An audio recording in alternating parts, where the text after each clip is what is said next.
ફાસલો. લેખક અશ્વિની ભટ્ટ. પ્રકરણ 31. DSP Ratansinh આલતની jeep ગાડીમાંથી પાડાપોલ પાસે ઉતર્યો ત્યારથી જ અશોક શેખાવત એક વિચિત્ર પ્રકારનું ખાલીપણું પોતાના પેટમાં અને ફેફસાના ગોખલામાં અનુભવતો હતો.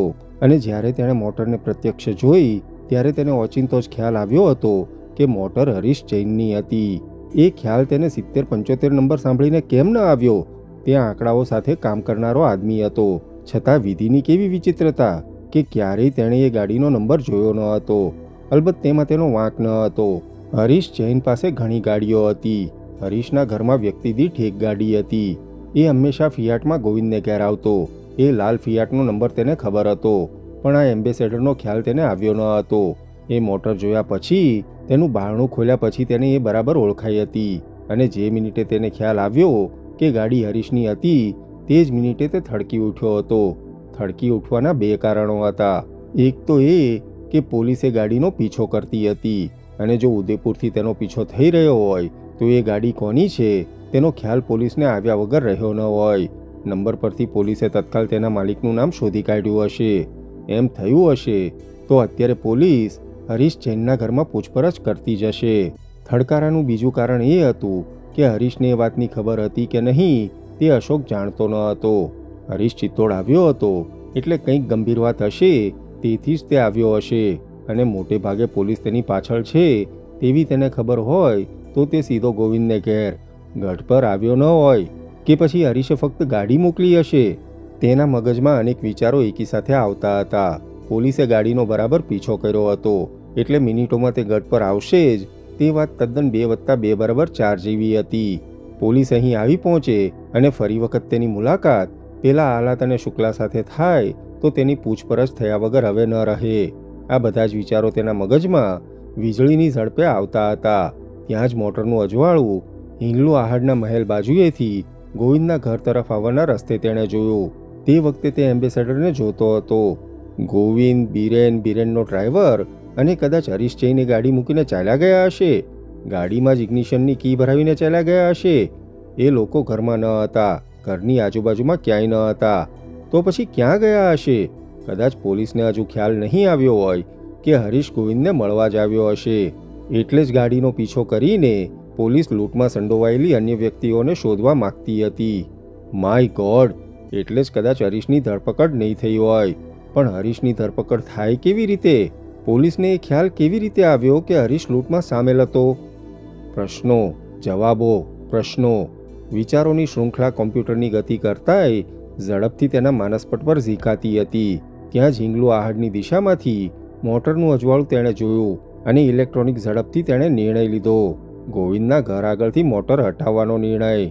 તેણે ઇગ્નિશન કી ફેરવી અને મોટર સ્ટાર્ટ થઈ. લાઇટ્સ કર્યા વગર જ તેણે મોટર અંકારી અને બિરલા ધર્મશાળા આગળથી સીધે રસ્તે મારી મૂકી.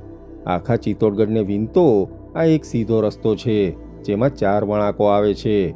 પહેલો વળાંક જમણે હાથે પુરાતત્વ કાર્યાલય આગળ આવે છે, જે રસ્તેથી નવલખા ભંડાર આગળથી પાછા વળીને ગઢની નીચે જતા એકમાત્ર રસ્તા પર ગાડી લઈ જઈ શકાય.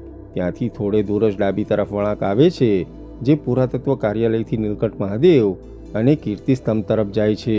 ત્યાંથી આગળ લગભગ 1.5 કિલોમીટર દૂર સૂર્યકુંડ પાસે ત્રીજો વળાંક ડાબી તરફ આવે છે, જે કીર્તિસ્તંભ જવાના ગઢની પાછલી રાંગના રસ્તાને મળે છે.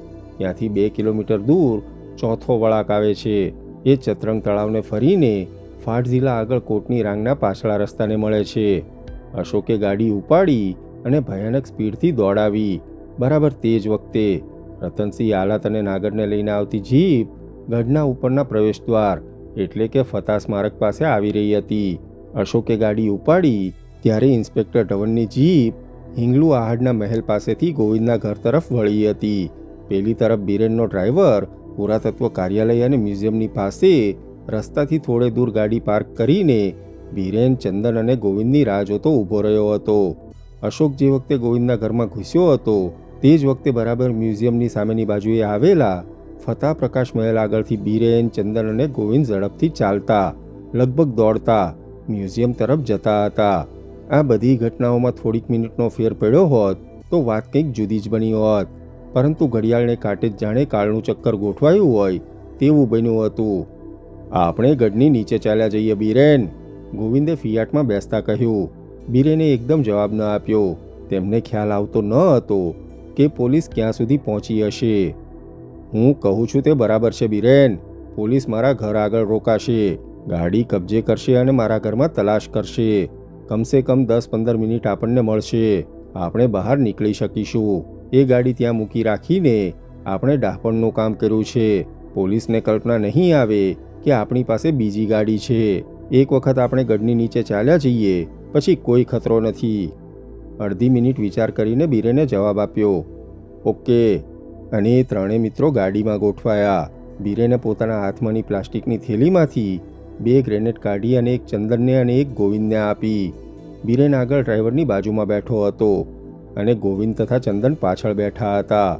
પુરાતત્વ કાર્યાલયથી તેમણે ગાડી જમણી તરફ વાળી. એ રસ્તો નવલખા ભંડાર આગળ થઈને ગઢની નીચે જવાને રસ્તે મળતો હતો. તેમણે ગાડી વાળી તે જ વખતે લગભગ અશોકે ગોવિંદના ઘર પાસેથી ગાડી ઉપાડી હતી. બરાબર તે જ વખતે આલાપની જીપ ગઢ પર આવી પહોંચી હતી અને ફતેહ સ્મારકથી નવલખા ભંડાર તરફ જતા મેઇન રોડ પર ગાડી વાળી હતી.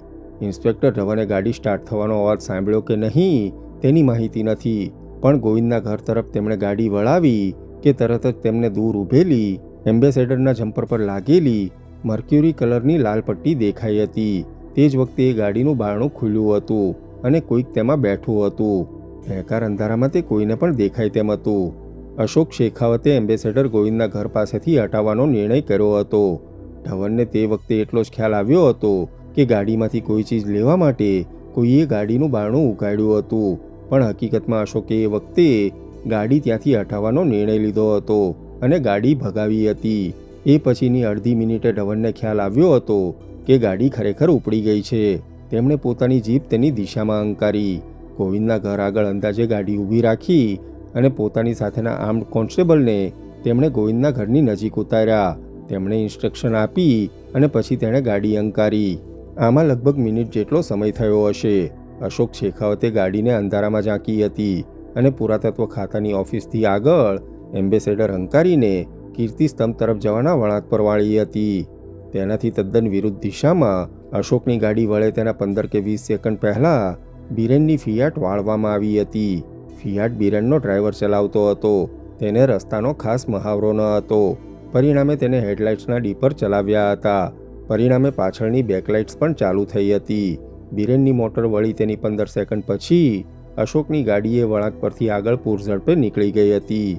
બરાબર બીજી 10 સેકન્ડ પછી ધવનની ગાડી એ જ વળાંક પાસે આવી હતી. તેમણે પોતાની જમણી તરફ દૂર જતી લાલ બત્તીઓ જોઈ હતી. પરિણામે તે એમ જ સમજ્યા હતા કે તે જેનો પીછો કરી રહ્યા છે તે એમ્બેસેડર ગઢની નીચે જવાના રસ્તા તરફ જઈ રહી છે. કોઈ પણ એવો તર્ક કરે તે સ્વાભાવિક હતું. આમ અશોક શેખાવત અને 70-75 નંબરની એમ્બેસેડર કીર્તિસ્તંભ જવાના રસ્તાની તદ્દન વિરુદ્ધ દિશામાં બીરેનની ફિયાટ વળી હતી. એ ફિયાટની બેકલાઇટ્સ ધવને જોઈ હતી એટલે તેમણે એ તરફ ગાડી વાળી હતી. આલાત સાહેબની ગાડી ફતેહ સ્મારકની જમણી તરફ વાળવામાં આવી હતી. ચિત્તોડગઢથી જેવો માહિતગાર હશે તેને ખ્યાલ આવશે કે ગઢમાં પ્રવેશ કરવા માટે એક જ રસ્તો છે અને એ રસ્તો જ આખા ગઢના કોટની બરાબર પ્રદક્ષિણા કરે છે. હવે ધવને ડાબી તરફ વળવાનું અને આલાત સાહેબે જમણી તરફ જવાનું પહેલેથી જ નક્કી થયું હતું. આમ જે વખતે બીરેનની ફિયાટ પુરાતત્વ ખાતાની ઓફિસ તરફથી પશ્ચિમમાં નવલખા ભંડારના ખંડેર તરફ આવી રહી હતી તે જ વખતે આલાત સાહેબની ગાડી ફતેહ સ્મારકથી જમણી તરફ વળીને નવલખા ભંડાર તરફ આવી રહી હતી. નવલખા ભંડાર પાસે રસ્તો લગભગ 100 અંશના ખૂણે વળે છે અને વળાંક પાસે જ લગભગ ભંડારના ખંડેરની મોટી ઇમારત છે. એ ઇમારતની દક્ષિણે રાણા કુંભાના મહેલના ખંડેરો છે અને ત્યાં ચોગાન જેવી છૂટી જગ્યા છે. નવલખા ભંડારના ખૂણા પાસે જ બરાબર આલાત સાહેબની ગાડી વળી તે જ વખતે સામેથી બીરેનની ફિયાટ આવી. બંને ગાડીઓના ડ્રાઈવરોને આવી રીતે ગાડીઓ સામસામે આવી જશે તેવી કલ્પના ન હતી. નવલખા ભંડારની બાજુમાં બનબીરની દિવાલ તરીકે ઓળખાતી ઇમારત છે. બરાબર ત્યાંથી થોડે દૂર બીરેનની ફિયાટે સામે આવતી ગાડીને જોઈ હતી.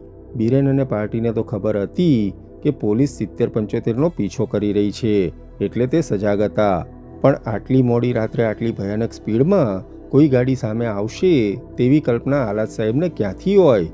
પણ આલાત કાચો પોચો ડ્રાઈવર ન હતો. સેકન્ડના અડધા ભાગમાં જ તેમણે ગાડીને જમણી તરફ ઉતારી. એવી જ રીતે બિરેનના ડ્રાઈવરે ડાબી તરફ ઉતારી. ટક્કર થતાં સહેજમાં બચી. આ ટક્કર થાય ન થાય ત્યાં પાછળ લગભગ 500 વાર દૂરથી ધવનની ગાડી ભયાનક ઝડપે તે તરફ આવી રહી હતી. આલાદ સાહેબના મોઢામાંથી ગાળ નીકળી અને ઇન્સ્પેક્ટર નાગર જીપમાંથી કૂદીને નીચે ઉતર્યા. ત્યાં જ બિરેને તેના ડ્રાઈવરને હુકમ આપ્યો, ભગાવ ગાડી. બિરેન, ગોવિંદ અને ચંદને પોલીસ જીપને જોઈ હશે અને તે એમ જ સમજ્યા હશે કે પોલીસ તેમને ઇન્ટરસેપ્ટ કરી રહી છે. ગમે તેમ પણ બિરેનના ડ્રાઈવરને એક એડવાન્ટેજ હતો અને તે એ કે તેની ફિયાટનું મોં રસ્તા તરફ હતું, જે રસ્તો ગઢની બહાર નીકળવાનો હતો, જ્યારે આલાદ સાહેબની જીપ માટે ગાડી વાળીને તેનું મોં લગભગ ઊંધી દિશામાં કર્યા વગર કોઈ આરો ન હતો. બિરેનના ડ્રાઈવરે આંચકો મારીને ગાડી ઉપાડી. રિફ્લેક્સ એક્શનની જેમ જ નાગરે પિસ્તોલ કાઢી. તે ફાયર કરે તે પહેલાં બિરેનની ગાડી રસ્તા પર ચડી ગઈ હતી. નાગરે પિસ્તોલમાંથી ગોળી છોડી. પહેલી ગોળી ખાલી ગઈ, પણ બીજી કે ત્રીજી ગોળી ભાગતી મોટરના કોઈ ચોક્કસ ભાગમાં વાગી હતી. બરાબર તે જ વખતે ધવનની ગાડી આવી પહોંચી હતી. તે પણ ભયાનક સ્પીડમાં આવતી હતી. એકાએક રસ્તાની બાજુ પર રિવર્સમાં લેવાતી જીપ જોઈને તેમણે ગાડી ધીરી પાડી કે તરત નાગરે બૂમ પાડી, don't stop Dhawan, follow the car, hurry up. ધવને ગાડી ઊભી રાખી હતી. નાગરનો હુકમ સાંભળીને તેણે પણ ગાડીને ફર્સ્ટ ગિયરમાં નાખી. બુલેટની માફક જ તેમની ગાડી છૂટી અને બિરેનની ફિયાટની પાછળ ભાગી.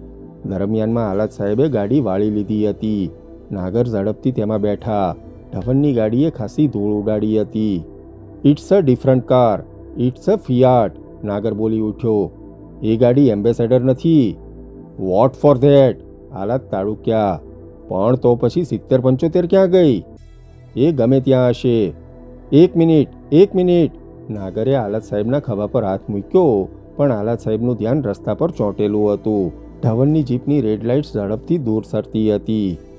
ડેમ ઇટ, બિરેન ગરજી ઉઠ્યો. આઈ told you let me alone.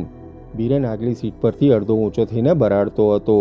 નાગરે મારેલી ગોળી ફિયાટના પાછલા કાચની ધાર અને તેમની ફ્રેમ આગળ વાગી હતી અને તેને કારણે ઉડેલી કચ્ચરો ગોવિંદના કાન પાસે વાગી હતી. ઘડીભર તો તેને એમ જ થયું કે બુલેટ વાગી, પણ તે સલામત હતો. You get down Biren, we will manage, Govind બોલ્યો. નહીં, પહેલાં પાછળ આવતી ગાડી રોકવી પડશે. You Chandan, you get down and lob the bloody grenade, બિરેને અંગ્રેજીમાં કહ્યું અને તેના ડ્રાઈવરને બંગાળીમાં હુકમ કર્યો. ડ્રાઈવરે ગાડી ધીમી પાડી. ચંદન, જમ્પ આઉટ મેન. ચંદને ગોવિંદ સામે જોયું. જમ્પ આઉટ, બિરેને બૂમ પાડી. ગોવિંદ વિહવળતા અનુભવતો કંઈ વિચારે તે પહેલાં ચંદન ધીરી પડેલી ગાડીનું બારણું ખોલીને નીચે ઉતર્યો અને બિરેને ગાડી ભગાવવાનો હુકમ આપ્યો.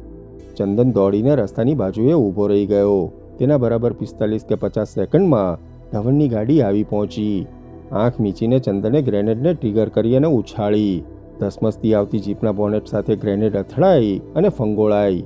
કાન ફાડી નાખે તેવો ધડાકો થયો. ખરેખર તો ઇન્સ્પેક્ટર ધવનની ગાડી આગળ નીકળી જ ગઈ હતી. જો તેની તેજ સ્પીડમાં ગાડી ચાલી ગઈ હોત તો કશું જ થયું ન હોત, પણ ધવને ચંદનને જોયો હતો અને તે ગાડી ઊભી રાખવાનું વિચારે તે પહેલાં ગ્રેનેડ ગાડી સાથે અથડાઈને સહેજ દૂર ફંગોળાઈ ગઈ હતી અને ફાટી હતી. ધડાકાની સાથે જ જમીન પરથી ઉડેલા પથ્થરો અને મુરમનો ગોટો ફેલાયો હતો અને ધવનની ગાડીની ડાબી બાજુનું પાછલું વ્હીલ એક્સેલમાંથી ઉખડી ગયું હતું અને ગાડી પાછળથી ઊંચકાઈને પલટાઈ હતી. ચંદન ગ્રેનેડ ફેંકીને ત્યાં ડાબી તરફ રસ્તા પર પડેલા શિલાઓના ઢગલા અને બોરડીના ઝાંખરામાં પડ્યો હતો, પણ ગ્રેનેડથી ઉછળેલો પથ્થર અને શાર્પનેલ તેના બરડામાં વાગ્યા હતા. તેને જીવલેણ ઈજા થઈ ન હતી, પણ બરડામાંથી લોહી નીકળવા માંડ્યું હતું. તે થોડીક વાર માથું બંને કોણીઓ વચ્ચે દબાવીને પડ્યો રહ્યો અને પછી ઊભો થઈને દોડ્યો હતો. આલાદ ચોંકી ઉઠ્યા હતા. ચારેય વ્હીલ સજ્જડ થઈ જાય એટલા જોરથી તેમણે બ્રેક મારી હતી. ધવનની જીપ રસ્તાની જમણી તરફ તૂટી પડેલા કોટના ઢેર સાથે અથડાઈને આડી પડી હતી. તેની ડાબી તરફનું આગલું વ્હીલ હજુ ફરતું હતું. કમોન નાગર, આલાદ સાહેબે બૂમ પાડી. કારણ આલાતે બ્રેક મારી તે પહેલાં જ જાણે નાગર જીપમાંથી નીચે કૂદી ગયા હોય તેમ ગાડી ઊભી રહેતા જ બહાર પડ્યા હતા.